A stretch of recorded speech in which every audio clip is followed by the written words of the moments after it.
Hello, नमस्कार बच्चों। हम वितान भाग 2 का अध्ययन कर रहे हैं। इसका अंतिम अध्याय है डायरी, जिसका शीर्षक है डायरी के पन्ने। एन फ्रैंक द्वारा लिखी गई डायरी के कुछ अंश अपने पाठ्य पुस्तक में शामिल किए गए हैं। तो डायरी का एक पेज हमने पढ़ लिया है, एक पृष्ठ हमने पढ़ लिया है 8 जुलाई 1942 का। उसमें एन फ्रैंक ने अपने एक गुड़िया है किट्टी, उस किट्टी को संबोधित करते हुए बताया कि वह किस तरह अज्ञातवास में जाने के लिए मजबूर हुए।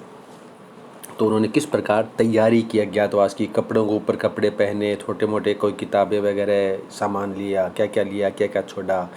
तो ये सब हमने देख लिया है। अब गुरुवार 9 जुलाई 1942 के दिन की जो डायरी लिखी हुई है, उस डायरी का पृष्ठ हम आज पढ़ते हैं। ये जो एन फ्रैंक की डायरी है, ये संसार की, विश्व की सबसे अधिक पढ़ी जाने वाली पुस्तकों में शामिल है। क्यों है? क्योंकि एक 13-14 साल की बच्ची के अज्ञातवास में जाने के प्रति किस प्रकार के विचार हैं, हिटलर के प्रति किस प्रकार के विचार हैं, वो उसे किस प्रकार के छिप कर के रहना पड़ा, वह क्या महसूस करती थी, वह क्या सोचती थी। तो उसकी सोच को पूरे संसार के सामने इस डायरी के पन्नों के माध्यम से लाया गया है। तो आज आगे पढ़ते हैं। प्यारी किट्टी। तो आखिर हम चल पड़े। कहाँ से? अपने घर से अज्ञातवास में छिपने के लिए। मम्मी, पापा और मैं तेज बरसात में भीगते हुए आए। हम तीनों के कंधों पर बड़े बड़े थैले और शॉपिंग बैग थे, जो अल्लम गल्लम चीज़ों से ऊपर तक ठूस ठूस कर भरे हुए थे। अल्लम गल्लम मतलब कुछ भी ऐसी ही चीज़ें।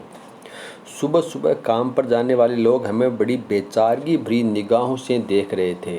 आप उन्हें देखते ही बता सकते हैं कि वे आपके लिए अफसोस कर रहे थे।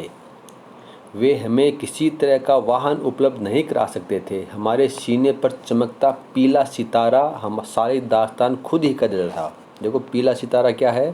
पीला एक होता था स्टार टाइप का, बिल्ला बोल सकते हो आप।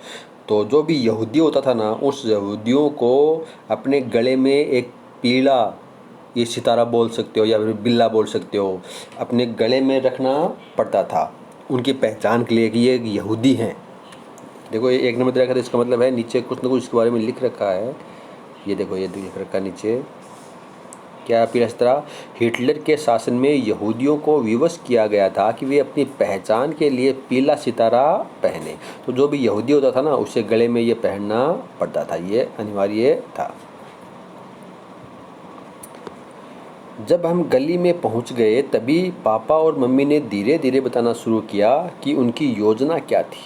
पिछले कई महीनों के दौरान हम थोड़ा थोड़ा करके जितना भी हो सका फर्नीचर और कपड़े लत्ते फ्लैट से बाहर ले जाते रहे। ये तय कर लिया था कि हम लोग 16 जुलाई को अज्ञातवास में चले जाएंगे। अचानक मार्गोट के लिए बुलावा आ जाने के कारण योजना को 10 दिन आगे खिसकाना पड़ा था। इसका मतलब यही है कि अब हमें कम तैयार किए गए कमरों में ही गुजारा करना पड़ेगा। यानी उन्हें अज्ञातवास में तो जाना ही था, छिपने के लिए तो जाना था, लेकिन इसके 10 दिन पहले ही मार्गोट के लिए ASS से बुलावा आ गया, हिटलर की गुप्तचर जासूस पुलिस से।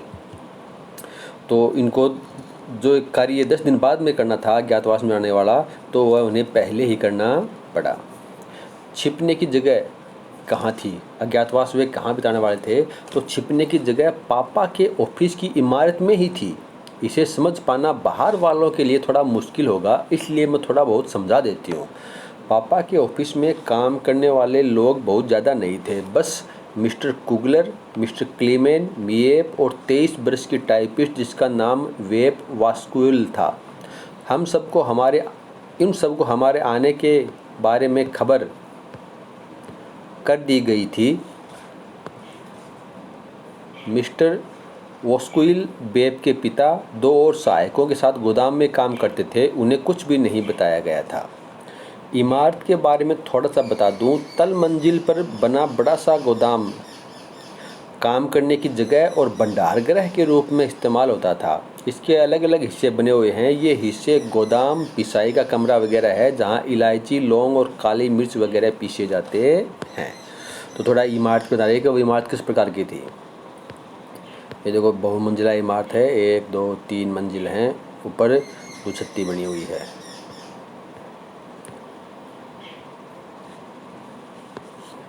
गोदाम के दरवाजे से ही सटा हुआ एक बाहर का दरवाज़ा है जो ऑफिस का प्रवेश द्वार है।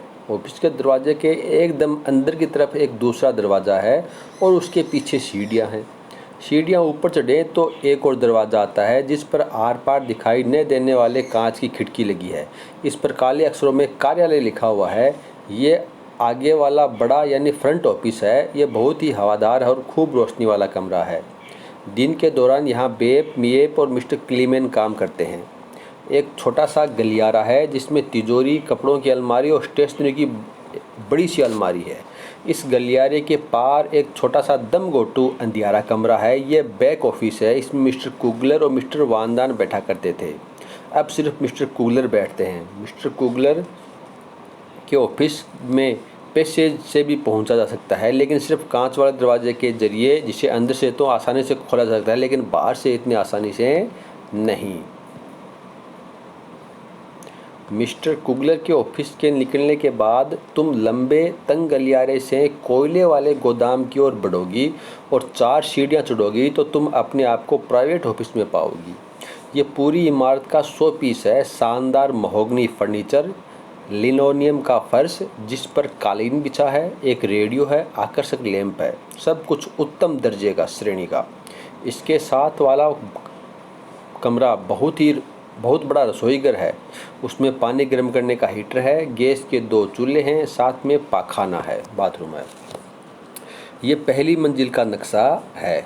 नीचे की सीढ़ियों वाले गलियारे में एक रास्ता दूसरी मंजिल की तरफ जाता है। सीढ़ियाँ खत्म होते ही थोड़ी खुली जगह है और उसके दोनों तरफ दरवाजे हैं। दाईं तरफ का दरवाज़ा मसाला रखने की स्टोर, अटारी और घर के सामने की तरफ वाले मियानी की तरफ जाता है। घर के सामने की तरफ एक परंपरागत डच डिजाइन का सीधी और इतनी घुमावदार सीढ़ियाँ हैं कि एडियो में मौज आ जाए। ये रास्ता गली की तरफ खुलता है। तो वो थोड़ा कमरों का परिचय करा रही है कि प्रथम मंजिल में क्या है, दूसरी मंजिल में क्या है। सीढ़ियों के ऊपर बनी हुई जगह में दाईं तरफ का दरवाज़ा घर के पिछवाड़े की तरफ हमारी गुप्त एनेक्सी की तरफ आ जाता है। कोई कल्पना भी नहीं कर सकता कि इस सपाट मटमैले दरवाजे के पीछे इतने कमरे हो सकते हैं। दरवाजे के आगे सीढ़ी का बस एक ही पायदान है। इसे पार करते ही आप भीतर होते हैं। आपके सामने ही कई सीढ़ियाँ ऊपर की तरफ चली जाती हैं। बाईं तरफ का एक तंग सा गलियारा है जो एक बड़े कमरे में जाकर खुलता है। यही कमरा फ्रैंक परिवार के लिए ड्राइंग रूम और बेडरूम का काम करता है। अगला दरवाज़ा एक छोटे कमरे का है। यह परिवार की 2 जवान लड़कियों के बेडरूम है और स्टडी रूम के काम में आता है। सीढ़ियों के दाएं तरफ गुसलखाना और बिना खिड़कियों वाला एक कमरा है जिसमें एक वॉश बेसिन लगा हुआ है। किनारे की तरफ वाले दरवाजे में पाखाने की तरफ दूसरे दरवाजे से मेरे और मार्गोट के कमरे की तरफ जाया जा सकता है। यदि आप और सीढ़ियाँ चढ़कर बिल्कुल ऊपर तक चले जाएं तो आप नहर के किनारे बने इस पुराने मकान के ऊपर एक बहुत बड़ा खुला और हवादार कमरा देखकर हैरान रह जाएंगे। इसमें एक गैस का चूल्हा है और एक सिंक है। भगवान का शुक्र है कि ये मिस्टर कुगलर की प्रयोगशाला के काम आता था। यह मिस्टर और मिसेज वानदान का बेडरूम और रसोईघर होगा। इसे कॉमन कमरे, ड्राइंग रूम और हम सब स्टडी के लिए भी इस्तेमाल किया जा सकेगा। हम सब के लिए एक छोटा सा कमरा पीटर वानदान के लिए बेडरूम का काम करेगा। और फिर जैसी इमारत के सामने की तरफ है वैसे ही अटारी और मियानी यहाँ भी है। ये तो रहा हमारा नया गरीब खाना। लो, मैंने तुम्हें पूरी इमारत की सैर करवा दी, तुम्हारी एन।